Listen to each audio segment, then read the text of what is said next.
Okay.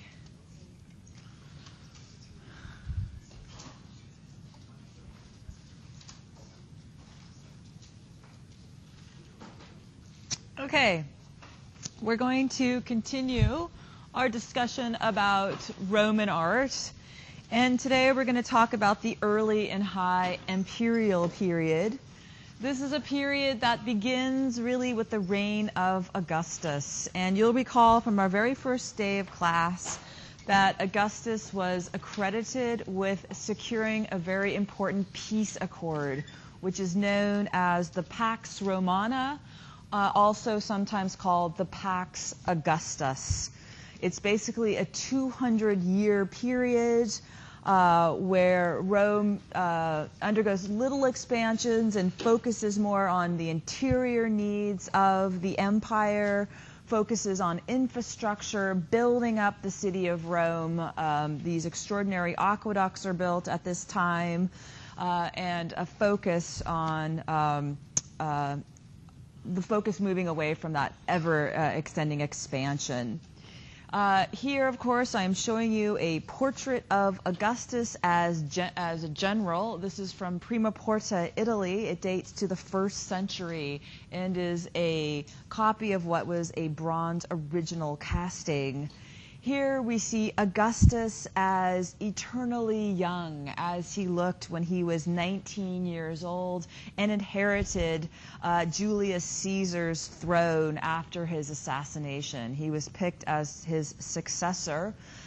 Julius Caesar was then quickly made a god, and this Augustus, while never claiming to be divine himself, advertised himself as a son of a god. He was an extraordinarily brilliant public relations person and is going to handily propagandize his will and is going to emerge as one of the most powerful Roman emperors of all time. Here we can see in this sculpture that this is clearly influenced by Greek precedent. And what Greek work comes to mind here? Yeah, the Doryphorus, right? We see here almost exact borrowing of the form of the body, right? We're in contrapposto, that flexed versus relaxed, breaking down of the body into 4 parts. Of course, instead of the relaxed arm, we see Augustus's hand outward pointing up. This is the gesture of an orator, a public speaker that had a tradition in Greek art. He is, however, dressed, unlike the Doryphoros, a critical difference, and he is dressed as a general. He is wearing his cuirass, the breastplate of the Roman legions, which is decorated with motifs related to his handling of the peace accord. Augustus is presented as perpetually youthful. Of course, this idealization is something borrowed from the Greeks. Augustus is going to die when he is 76 years old. He's going to live a nice, long life.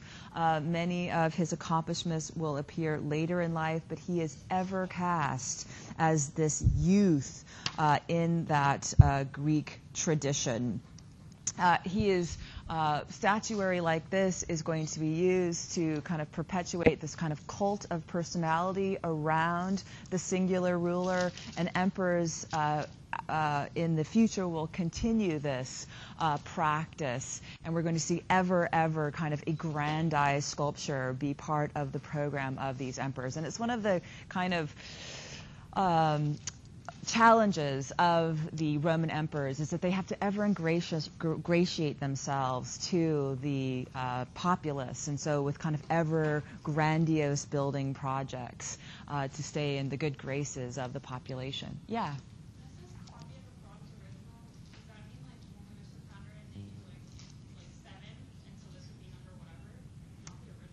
Oh no, the original is lost. So this is a marble copy of what was bronze.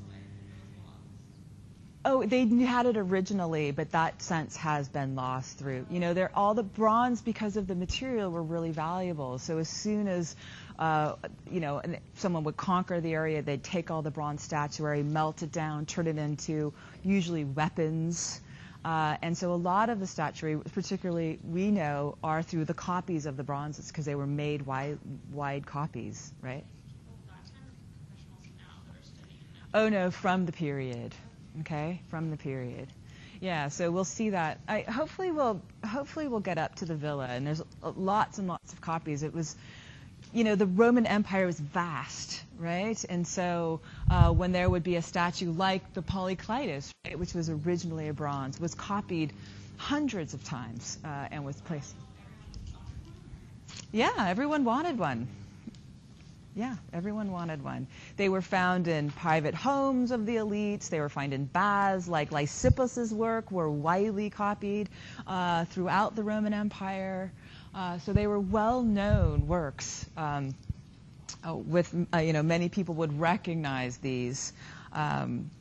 Also here, you see a little Cupid figure. This is a association with the goddess Venus. You'll recall that Augustus was the descendant of Venus.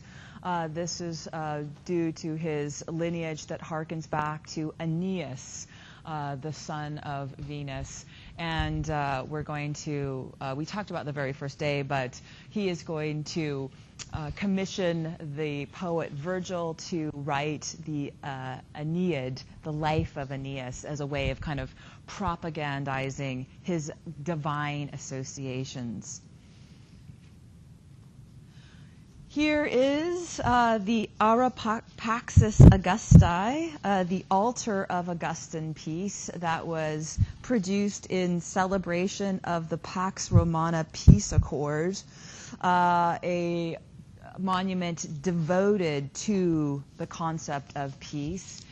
We know that it was based on a Greek prototype and harkens back to the archaic practice of worshiping outside at these simple temples.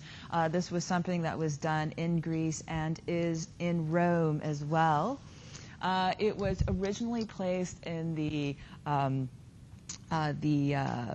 Martius Forum, where the soldiers would prepare themselves and kind of work out.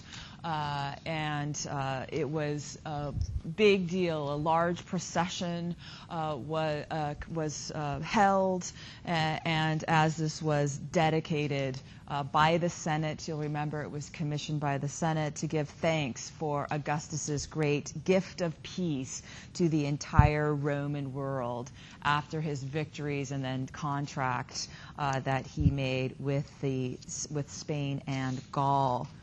And then in 9 BCE, it was consecrated in that Campus Martius, workout grounds of the military. We know that the iconography, right, is all a celebration of peace, representing of peace, including, we know, this vine tracery, which symbolizes the fecundity of the period, the time of growth, which can only come when society is stable.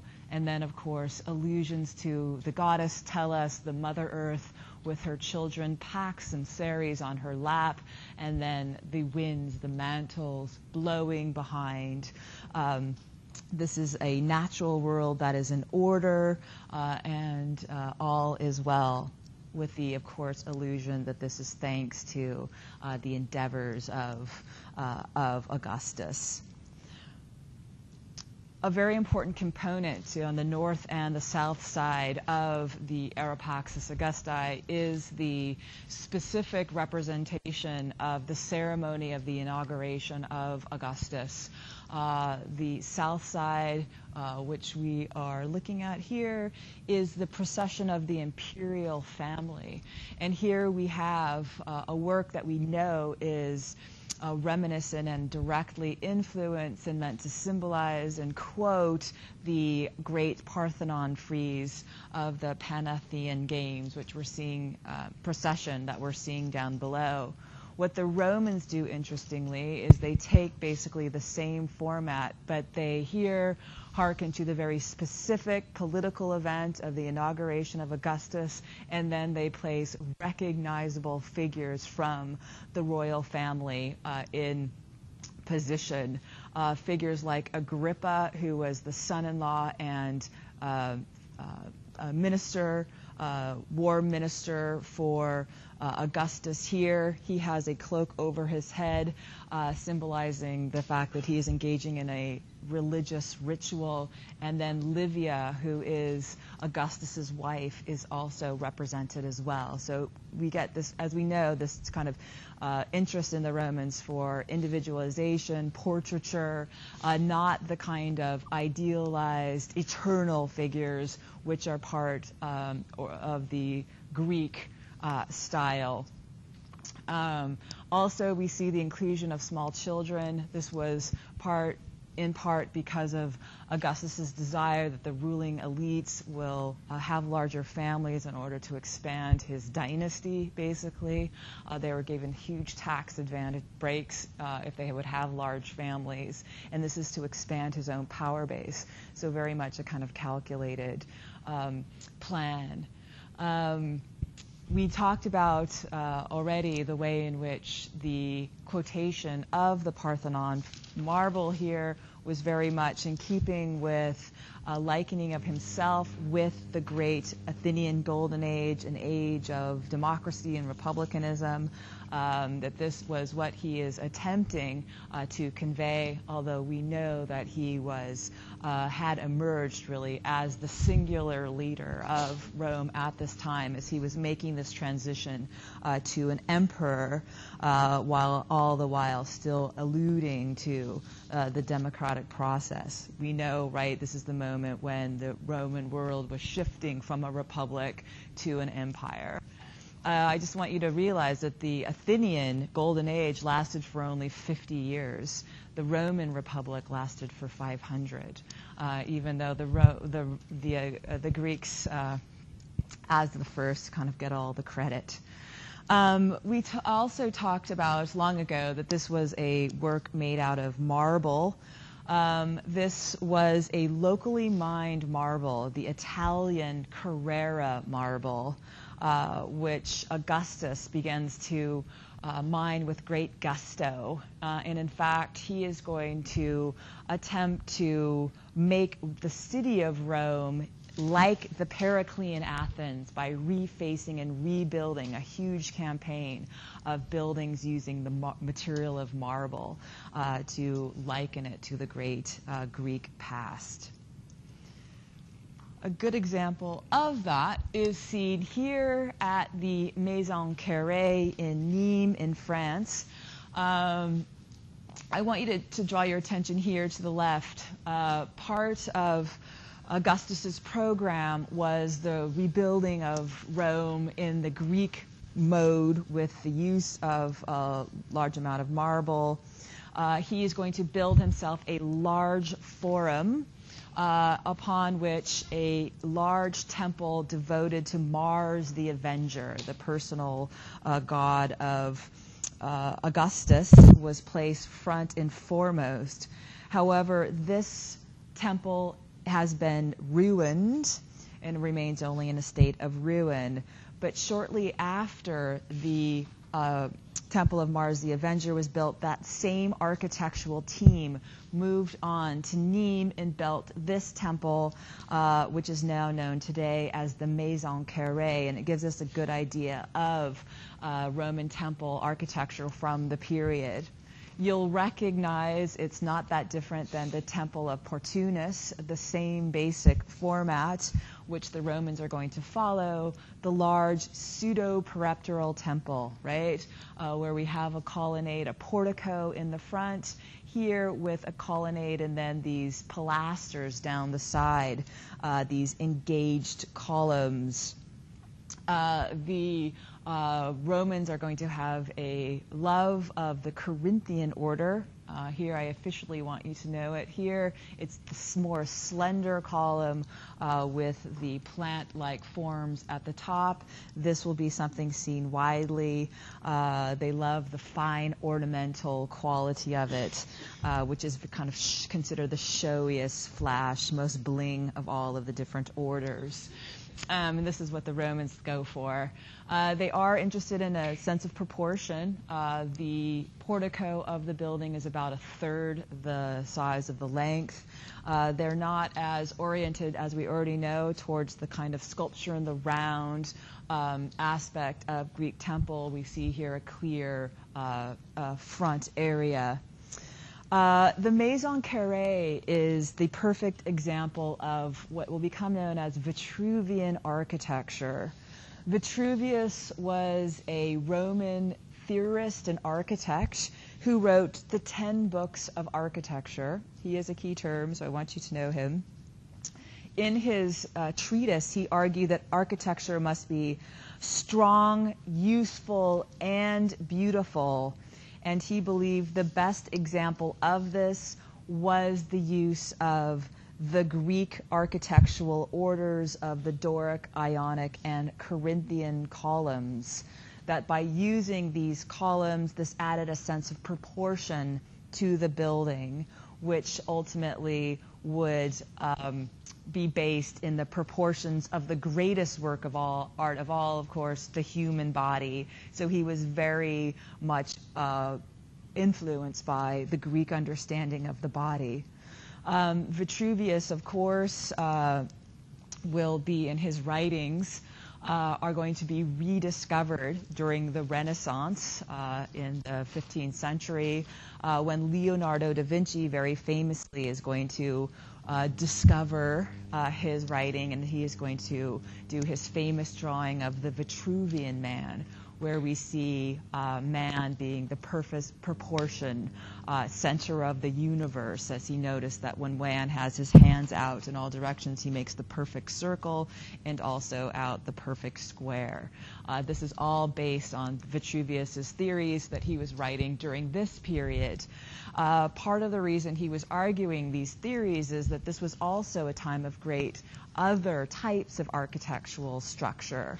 Because of the discovery of concrete, Roman architects are going to start to move beyond the kind of Greek prototypes, the wide use of columns, and are going to expand greatly in a whole new architectural vocabulary. So in this sense, Vitruvius is kind of representing this Hellenizing ideas, almost kind of what will become kind of almost old school even during his own lifetime, that he considers this appropriate for temple architecture. Vitruvius? I want to say he's Roman. I mean, he was from Rome. I don't know exactly where he's from in the Roman world. He's a Roman theorist. What's that? It's my understanding he's a Roman. Definitely Roman, but where in Rome, I'm not sure.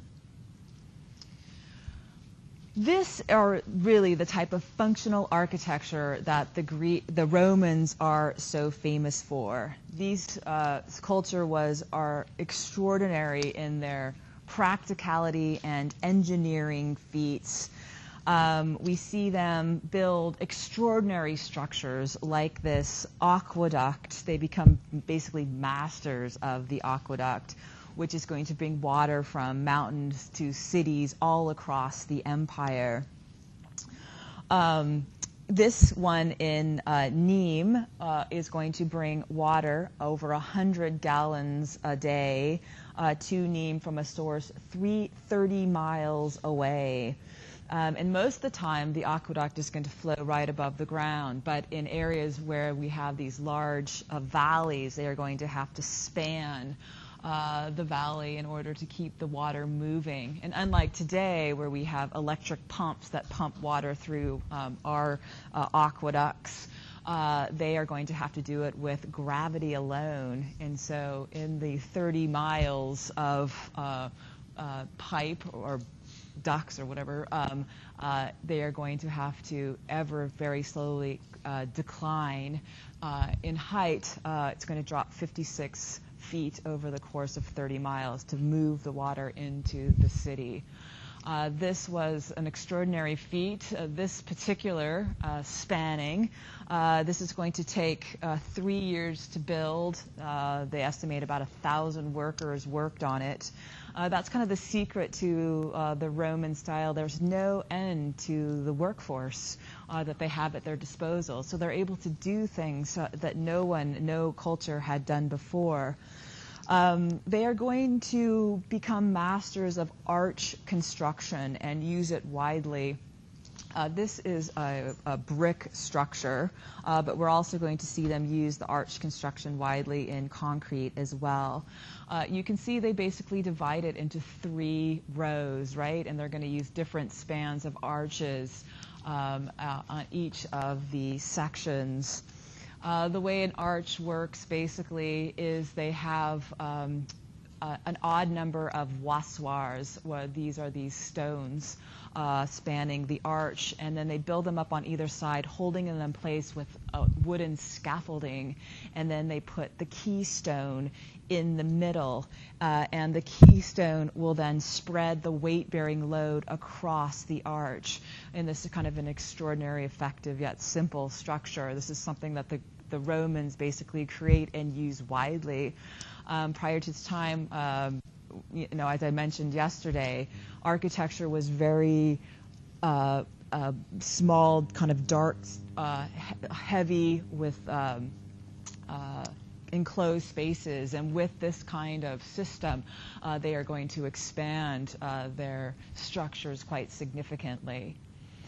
You can see evidence from the exterior of the kind of part of the original scaffolding that would have been a tremendous build unto itself, just to kind of get this ready to put into place. An extraordinary feat, by all means. Around 46 BC, there's going to be a tremendous fire that is going to consume the city of Rome. Yeah. Yes, this is it. So Nero is in control at this point. There's many fires that break out throughout Rome because it's predominantly made of brick and wood, particularly the insulae, which we talked about last time, the large multi-story apartment blocks where most people in Rome live. Yeah, right. So, so these huge fire burn through the city in like a week, causing mass destruction. And Nero was in charge, and he was then necessarily in charge of overseeing the task of reconstruction of Rome, and they need to do it quickly and cheaply. And so they used concrete widely in the reconstruction process. And perhaps we see the best example of the innovations that were going on with this new building material in Nero's own house, the legendary Domus Aurea, or Golden House, that he has built right in the middle of the city on prime real estate. He builds an extensive mansion for himself, which included large gardens and a massive lake. He became quite despised and ultimately will be assassinated. There is a description of his home, and this is a room, the most famous room from the Doma Aurea, his dining room, which you can see this extraordinarily domed structure, which is going to then be very influential down the line. I just wanted to read you a description of this house. There was nothing in which he was more ruinously prodigal than in building. Its vestibule had a triple portico a mile long. There was a pond, too, like a sea, pastures and woods, and this is his complex that he built for himself, with great numbers of wild and domestic animals. In the rest of the palace, all parts were overlaid with gold and adorned with gems and mother of pearl. There were dining rooms with ceilings of ivory whose panels could turn and shower down flowers and were fitted with pipes for sprinkling guests with perfume. The main banquet hall was circular and constantly revolved day and night like the heavens, and this is the room they're talking about. He had baths supplied with seawater and sulfur water. When the palace was finished in this manner and he dedicated it, he deigned to say nothing more in the way of approval than he was at last beginning to be housed like a human being. And he was, of course, notoriously despised because of this extraordinary hedonism, which has really kind of outshined his true leadership in the rebuilding of the remainder of Rome using concrete. But if we look at this extraordinary dining room with this dome ceiling that was done with the use of concrete, this was the first time that the walls of a room were not thought of as limiting space, but rather than of shaping space. Yeah? Is this where they built around the space rather than, like, they picked the area first and built around it rather than... Yes, yes.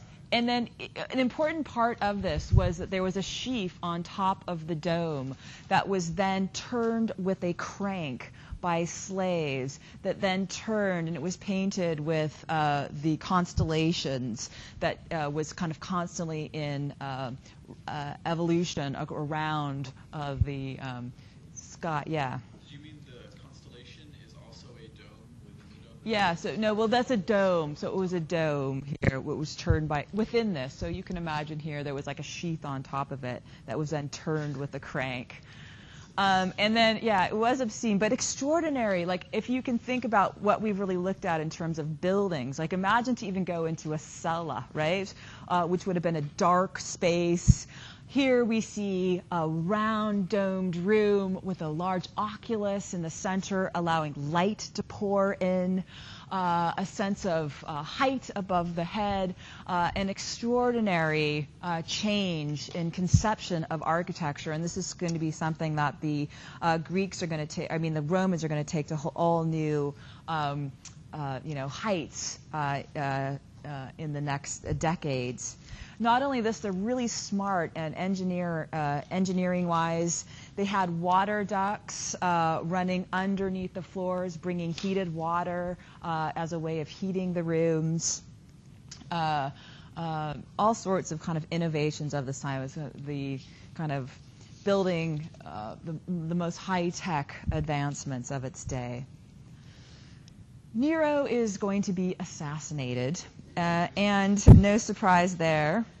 And he is so despised and he was so corrupt that a civil war almost breaks out over the Senate's decision on what to do next. They consider returning to a republic. But ultimately, the Flavians, a family in Rome led by Vespasian, are going to emerge as the victors and take control of Rome. The first thing they are going to do is going to level the Domus Aurea to the ground. They are going to open up the extensive parkland that Nero had claimed for himself, drain the large lake that was there, and are going to build on that site a large amphitheater, which has come to be known as the Colosseum. Interestingly, so named because in Nero's day was a Colossus statue of Nero as the sun god in this site.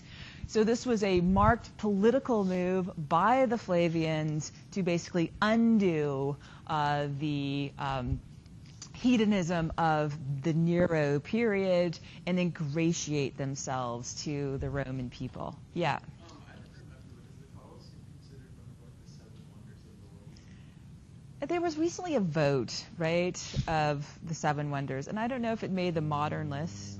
Theodore, do you know? I know Petra did. I don't know if it's a 7 wonder of the world. It's certainly one of the most recognizable buildings of the world. It was an extraordinary process made possible because, once again, of concrete. There was a massive superstructure underneath made of concrete, as is the basic layout of it. It has been used as like a quarry since the fall of Rome, where people would come in. It had marble all along, faced with marble in the Roman period, that was actually hauled out and then taken by the successors of Rome. So what we're basically seeing is the kind of skeleton underneath which would be the floor of the Colosseum. We see, if we go underneath, it was an extraordinary structure. It housed basically 50,000 attendants. That was its a maximum capacity, and basically set the standard for stadium architecture that is still used today. Here is the under section of the Colosseum, and you can see the massive, these are travertine stone piers that reach up here, and we see the extensive use of the growing vaults, which were another innovation of the Romans to support the heavy structure, the concrete structure up above. Many of these corridors are found underneath. These would be holding areas for the various people who were participate in the events going on at the Colosseum. They even had an elevator that they used to pull. It was a manpower elevator to bring up animals from lower holding pens up into the upper level that they could then move out into the arena space. The exterior of the Colosseum, you can see, like the aqueduct, right, is basically, here we have 4 rings or courses of arched forms all the way around. There were over 80 entrances to the Colosseum, and basically you would get your little clay ticket, which was a little clay kind of tablet which had your seat number on it. And then based on where you were sitting, you would then enter a specific gate, right, entranceway. This would prohibit basically any interaction between those who sat in the privileged ringside seats, which were the senators and the landowning patricians. All of it was very much hierarchical. Where you sat was determined by your social station. This was very important to Roman culture. And of course, then up above, the upper levels were where the plebeians sat, and at the very, very top was actually a place for women and slaves, lower class individuals. Kind of not unlike Staples Center, right? Where we similar, very much so. And so when you would enter this entrance, A, if you were a senator, you would go straight down into your seats. You'd never even have to touch the people that were going up higher. It was brightly painted on the interior, wall paintings with a lot of frescoes of gladiatorial heroes. Hercules was widely represented throughout. We can see in the organization of the exterior, very Roman in its conception, with the series of the arched form. Interestingly, we see here the use of the engaged column. At the bottom, the Doric order, that sturdy, stout order, which we associate with the archaic period. Up above, the fancier Ionic flute. And then at the very top, the Corinthian. These, of course, have no weight-bearing function. They are merely decorative. This is a difference between the Roman understanding of architecture and that of the Greeks, where form and function are one and the same, in that they would never have such a decorative colonnade like this. It was an extremely expensive undertaking. The Flavians really had to search to get the funding to keep this thing going with a massive team of people. It put a lot of pressure on them. They in turn turned towards expansion as a means of paying for this. And indeed, Titus, Vespasian's son, will march and take the Roman legions into the wealthy region of Judea, and they are going to fell the city of Jerusalem, taking tremendous amounts of gold from Judea, and are going to capture the people, enslave them, many who were very well educated, and they are going to sell them in the slave markets. This will be a tremendous boon in terms of paying for the Colosseum. And they wanted to do a quick turnaround so they could, reap the benefits of the love of the Romans who were made happy by these kind of structures. And of course, it's entertainment. One more thing I want to tell you about is at the top they had a large canopy system, which they're not exactly sure how it worked, obviously, but long poles with a kind of like a sailcloth type of thing that would protect the viewers from the sun, because it would get quite hot there, and it would be something that could be pulled and manipulated, so it would be taken off and put back, pulled up and off again. So another aspect of their engineering prowess.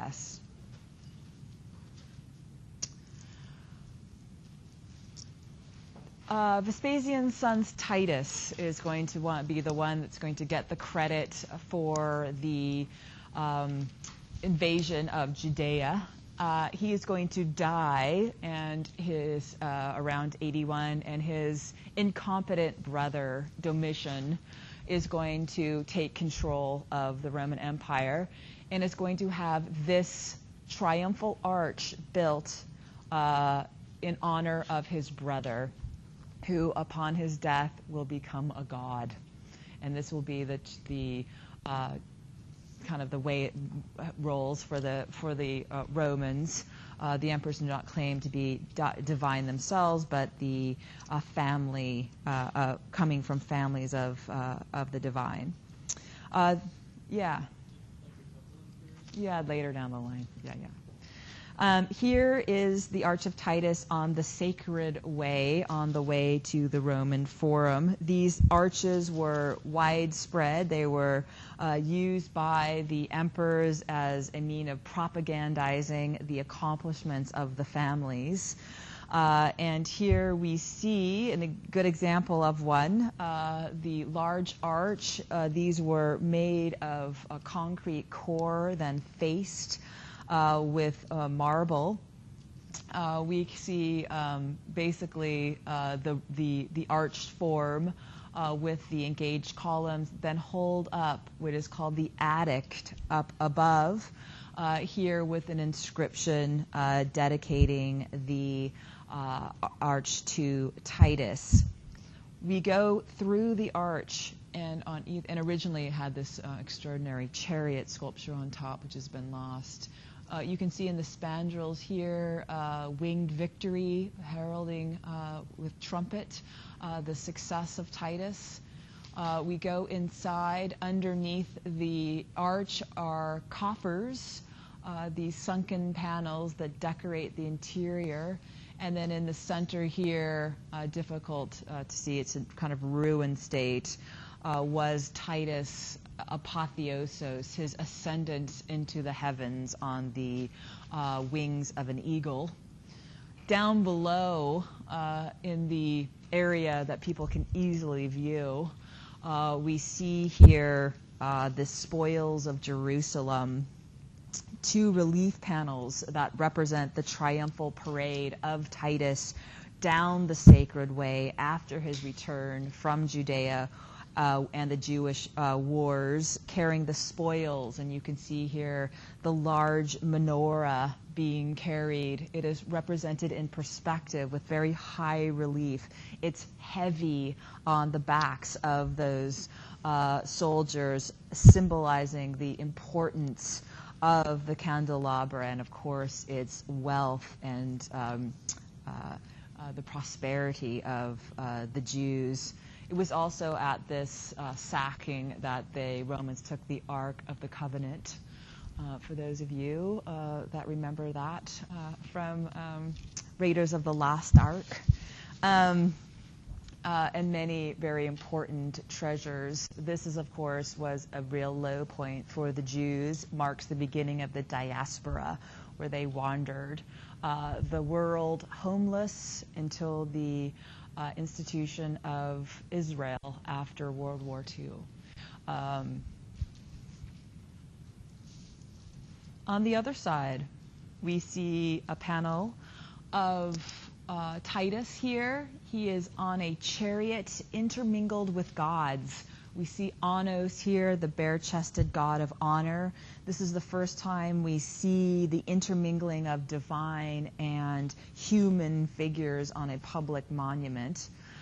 Human, I say, because at this point, of course, Titus had become a god, but still, we don't see this intermingling in the earlier panels like the Arapaxis. But this is a good example. We see the Romans higher relief, different than the Greek form. The last emperor I want to talk about today is Trajan. Basically, Titus's brother Domitian is totally self-indulgent, kind of like Nero. He is going to be assassinated, and the Senate is going to appoint a Spanish general, Trajan, to be the emperor of Rome. And this is going to hearken to a kind of glorious period. Under Trajan, Rome is going to begin to greatly expand its borders, and it's going to be under his reign that we're going to see Rome meet its huge capacity. He is going to be accredited. His great glory will be the taking of the Dacians, which were a very wealthy people that lived in modern-day Romania.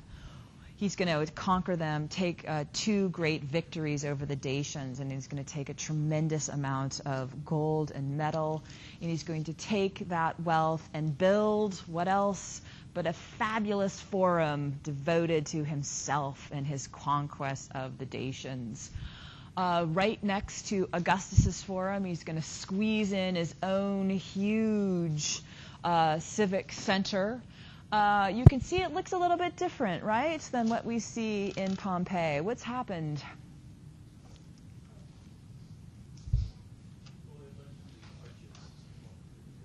Okay, it's a curvier sense. And here we see the Capitolium.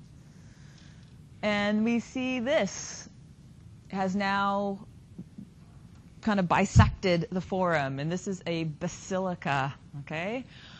With two large apses or rounded forms on either side. It becomes known as the Basilica Ulpia, after the family name of Trajan.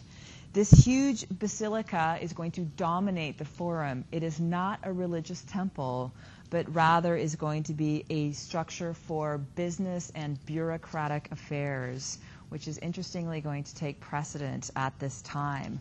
The temple will be built actually a bit later by Trajan's brother and will be devoted to Trajan himself, the Temple of Trajan. In the front of the forum was a massive equestrian portrait of a bronze statue of Trajan, which is lost to us, is no longer in existence. And then here, squeezed in, is a large library, one devoted to the collection of Greek works, another to Latin written works. And then in the middle here is a large column which survives from antiquity. The column is known as Trajan's Column, which was a monument devoted to the victory over the Dacians. 128 feet high. This is a concrete structure. Oh, actually, that's not right. It's not concrete. It's stone. a stone structure that was built out of 17 drums of marble, which details events, military events of Trajan's conquering of the Dacians. Inside is a stairwell carved into the marble. One can go to the top of it. You can't anymore, but you used to be able to. And at the top originally was a sculpture of Trajan himself. He has been replaced by St. Peter. As one empire falls, another one rises. And this is what we'll talk about on Monday with the rise of Christianity. Interestingly, at the bottom, this was a funerary monument. The remains of Trajan's body, his ashes were buried at the bottom. You can see the door there. It's an extraordinary relief sculpture, basically, detailing the events of this military campaign. It features 2,500 figures engaging in military pursuits. It would have been brightly painted in the ancient world, so would have helped you to actually kind of make out what was going on. But certainly by the very top, very few people would have been able to see exactly what was happening. Basically, 150 episodes from the whole campaign are represented in discrete scenes, beginning with the marching out of the Romans out of the city of Rome. We see our only picture of a deity, the Portunus, the river god, looking out at them as they march off. Most of the information is actually the preparation for battle. The building of structures, making of camps, the identification of a spy, taking ships across rivers, this type of thing. A relatively small amount is dedicated to the battle scenes themselves. Trajan appears over and over again in this. He stands out because he overlaps everyone else, and of course he is represented in hierarchy of scale larger than the other figures. I guess it's an extraordinary wealth of information for military historians to get exactly a sense of how the Roman legions conducted themselves and built and prepared for battle, and then loading everything back to Rome afterwards. Trajan was beloved. He was considered the Optimus, the best. He took this money, he built his forum, but he also was beloved because he instilled many social programs to help Roman people in his day. Another popular building, which Trajan has built at the same time that his forum was constructed, was the famous Markets of Trajan, which he builds into the side of the Quirinal Hill, one of the 7 hills of Rome. Right in the side, he builds this huge concrete-based marketplace where several hundred shops were made available to the public.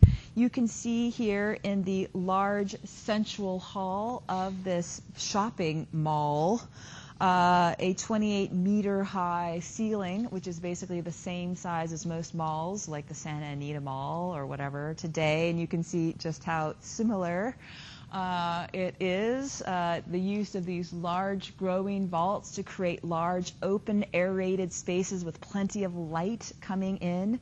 The actual shopkeepers themselves had these small units called taberna, single room shops where they would have their goods for sale, and then they even included a storage area on top where they could keep their stuff and then bring it out as they sold things. In all, there was 170 shops. It also included offices and storage facilities. Apartments were also available to shopkeepers within the complex, so they could live there. It was extraordinarily well organized. Anything you could want would be available. Yes? This might be a little bit of a weird question, but why isn't this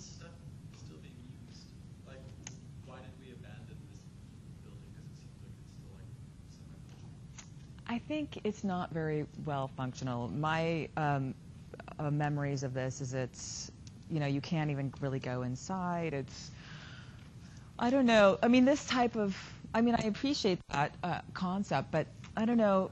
I think we've kind of moved beyond the dark. Yeah, Leo.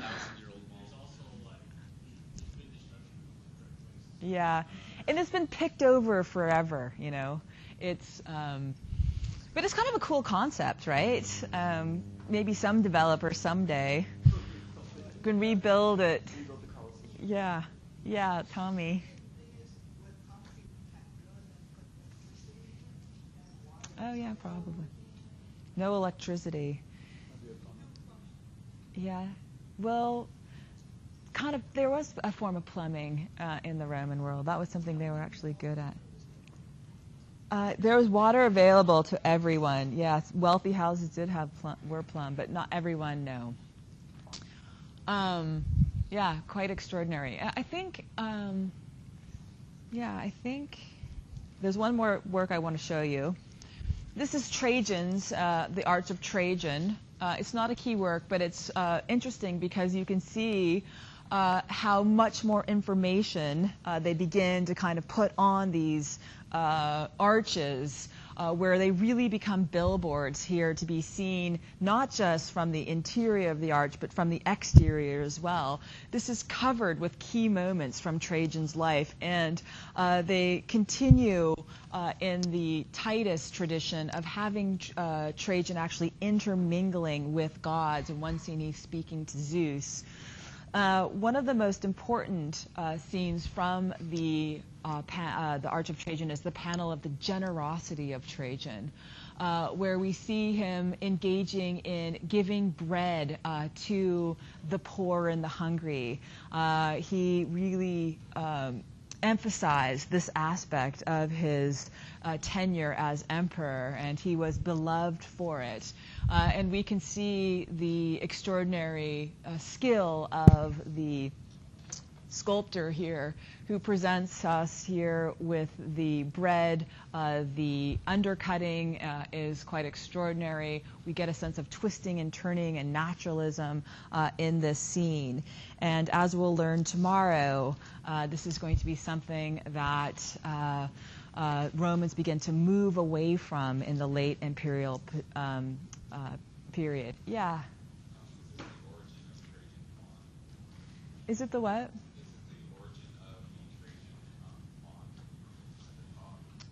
I don't know. I do want to show, before we leave, I do have a little bit more of that video that we watched last time, which is really quite interesting. If you can, I'm not going to have you do a reflection. It's that when Rome ruled, and it kind of talks about the early period and Augustus's building program, and it kind of brings it to life a little bit instead of just looking at one building after the next. So we'll watch it for, 20 minutes.